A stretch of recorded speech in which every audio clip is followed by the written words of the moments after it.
The year is 2018. Cassper Nyovest is on a roll, having just filled up 2 stadiums and an arena. That's 20,000 tickets sold at the now defunct Ticket Pro Dome, 35,000 at Orlando Stadium, and 65,000 at the biggest stadium in Africa, Soccer City. At this point, he had 3 albums, Tulofelo, Refilwe, and Tuto, which all have reached platinum status in South Africa. He dominated the charts with his singles Tito Mboweni and Baby Girl, gearing up for his next show, which was slated to have 80,000 tickets sold. All in all, that would be over 200,000 tickets sold for his fill-up series. We can safely say that Cassper is one of the biggest, if not the biggest star in Africa. He was made South African brand ambassador for Ciroc after Ali S, went viral for his twin Bentleys post which took the internet by storm, and was chosen as the MC of the year for 2 years in a row. The list for the Best International Act Viewer's Choice nominees are announced with only one name from South Africa: Sjava.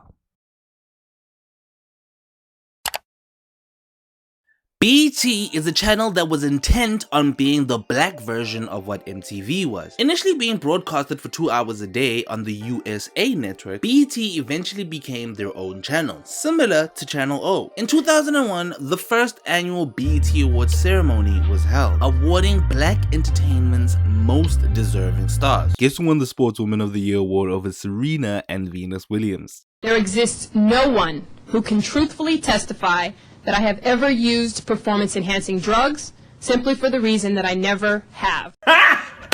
Got him! LOL, LMAO, ROTFL. Emoji. The awards quickly became a showing of complacency between artists. I mean, you don't get that many wildly successful black entertainers, and when one becomes that big, they kind of stick out like a sore thumb. In fact, Chris Rock perfectly illustrated this when he explained that only 4 black people lived in his neighborhood: Mary J. Blige, an R&B legend; Jay-Z, a rap legend; Eddie Murphy, a comedy legend. All legends. His white neighbor was a dentist. Do you know what a black dentist would have to do to move into my neighborhood? He'd have to invent teeth. You see it in the winners of a particular award each year. Nicki Minaj with 7 Female Hip Hop Artist of the Year awards, Beyonce with 10 R&B Pop Artist awards, Serena with 14, did I count that one right? 1, 6, 2, 11, 31, 19, 3, 14 Sportswoman of the Year awards. How many times was she nominated? Zonke. All of them. Zonke. At this point, they should just call it the Serena Williams Award. Anyway, this is the reason why we would have very weird winners and nominations in the future to come. One thing that award ceremonies have survived off of for years is controversy. It always makes me laugh when I see chats about how a particular award snaked an artist or didn't award a deserving artist. Let me tell you this now. This is normal, guys. LOL, LMAO, ROTFL. Emoji. For example, in 2008, when a lesser-known DJ Stunkero won the award for the Record of the Year for his Maputo song over the actual Song of the Year, Nhamba Nawe by DJ Cleo, it came out later that the voting SMS numbers had been swapped for the artist during the voting. So, for example, to vote for Hetia the Sneeze, SMS ROTY1. Like me, like the video, like me. If you think Skr Skr Mrapper X had the best song with subscribe to the channel, subscribe to the channel, subscribe to the channel, make the click with the mouse on the red button there, subscribe. Then SMS ROTY2. Now, we all know that liking the video is good, but subscribing to the channel is way better. But now, imagine if Susan Wadijaja switched the voting codes during the voting process. Fuck you, I hate all of you. Konje, how did we get here? Oh, controversy. Now, the one controversy I want to look back to was in 1989 when Will Smith and Jazzy Jeff boycotted the Grammys because the Grammys wouldn't televise the rap award. Television being the only visual media for video at the time besides cinema, of course anyone would complain that they were left out. I'd wager that the Grammys knew someone would mention this, guaranteeing viewers at the next show to see if there was progress or not. Which brings me to the first BET International Award. In 2015, Yemi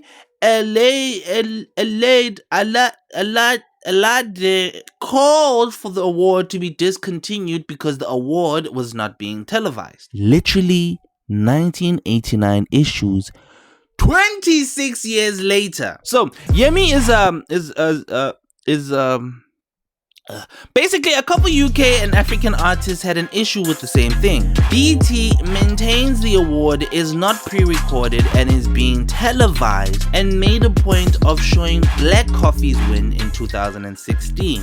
Side note, I don't really think it was necessarily pre-recorded so that it wouldn't be shown on TV. I think she confused WizKid's accepting of the award overseas on tour as them not bringing WizKid to the show. Obviously, he had to pre-record his acceptance speech. Anyway, I mentioned WizKid because what was happening is that WizKid kept on winning the award. For as much as there were new artists on the list, WizKid kept getting bigger and bigger. Africans were sort of already becoming hardful of the award, so they decided to introduce other awards for artists internationally, such as the Viewers' Choice Award 2018. Now, in BET's quest to diversify the winning pool, new awards were being added to the ceremony every year. For example, the Viewers' Choice Awards being extended to the international viewers. Java went on to win that award. This begs the question of how come SA's usual suspects weren't nominated in the same category. I mean, let's be honest, Viewers' Choice isn't based on whether the artists are new or not. We had multiple artists at the time doing way better than Java was then, which got me thinking more. In 2019, we had Shaw Majosi, who won the first Viewer's Choice for the international newcomer. This one was a little more well-deserved. However, it didn't seem contested because we had even more people who had songs just as big as Shaw Majosi's who weren't mentioned or nominated. It isn't because they're only nominating per country. It seemed very convenient that the two South African winners was Java and Shaw Majosi, who eerily have similar looks. My criticism is right here. If you don't believe what I'm saying, then you tell me. Look at this picture. Now, also have a look at this picture. Judging from these two pictures alone, who would you give the African Representation Award to? If you pick this picture right here, then you, my friend, I think need to be reprogrammed on what an African is. On the left, we have Skr Mrapa X. On the right, we have Drink Pharmacy. Drink Pharmacy is from Emlazi, where Skr is from Ekuruleni. Both went to a township secondary school having studied the same subject, including English First Language and isiZulu Additional. Both watched the same 3 SABC channels and ETV. Both have attended ethnic rituals and ceremonies. However, Skr's favorite musical artist is Juice WRLD, XXXTentacion, and Eminem. Now, Drink Pharmacy's favorite artists are Amy Fuck You, Java, and Shui. They grow up and the music that they make resembles the artists that they grew up listening to. Skr sounds way more like...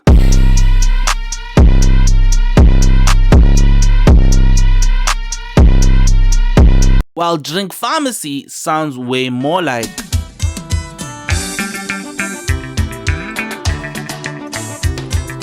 So, my question to you is, out of these two here, who is African? In fact, let me confuse you even more. Who is more African? Anyone who is even close to pointing in the direction of Drink Pharmacy has proven my point on why the BET Awards are problematic. The Skrs of the world are now meant to feel misplaced by their own people because of an ideology of what an African is rather than the reality. Why is it that I must be an artist who wears traditional garb to be recognized as African? I walk the same streets of Africa, eat the same foods in Africa, speak the languages of my native tongue. However, because I am influenced by the music that plays non-stop on TV and radio from overseas, then I am recognized as less of an African? Cassper Nyovest filled up stadiums as a South African rap artist and is yet to touch a BET award. That is not fair in any shape or form. Cassper Nyovest not receiving a BET award as a rap artist is a shame, as the rap Cassper Nyovest had an enormous following far beyond what Java and Shoma Josie achieved. Now, please understand that I'm not taking away any of the work and achievements that both Java and Shoma Josie put in. But I would be remiss if I didn't mention how the decision to skip past artists like MT, who had one of the biggest songs in Africa, would roll up, Nasty C, who is having one of the biggest international hip-hop runs from Africa, and AKA, which is a name recognized in almost every African home. Anyone who stands holier than thou in a position to tell you how you should rap and what you should wear, but also tells you to be unique and different, is clearly not a person who should be in a leadership role, because those are two very different concepts. Anyone giving credence to an artist having to make Amapiano or Kwaito or Afrobeat in order to be accepted in the mainstream, instead of teaching the youth to express themselves however they feel they could make the best art, is no better than an apartheid sympathizer telling you to act more white to be accepted by the world. There's beauty in all kinds of music and looks. Just cause I am an African who likes Jordans does not make me less of an African. The last thing that we want is for a 14-year-old skr out there to hate who he is because Nota or Cassper says because he likes trap and not Amapiano, then he won't be accepted as an African. Or for him to watch the BET Awards and doesn't work hard or aspire to win a BET Award one day, because in his head, all this African child thinks is that I am not African enough. Bitch, I am broke. I ain't gon' trip. I show my Nikes, you asked for the whip. Had to pay rent. Told my landlord, little bitch, I spend all that shit on my drip. Suck on my dick, I bust on your lip. Do that little shit where you bounce on my D. I stepped in this beat with 2 fake IDs. My name's all I need, like doobie doobie. Smoke on my weed, doobie. I'm higher than canopy seasonal trees.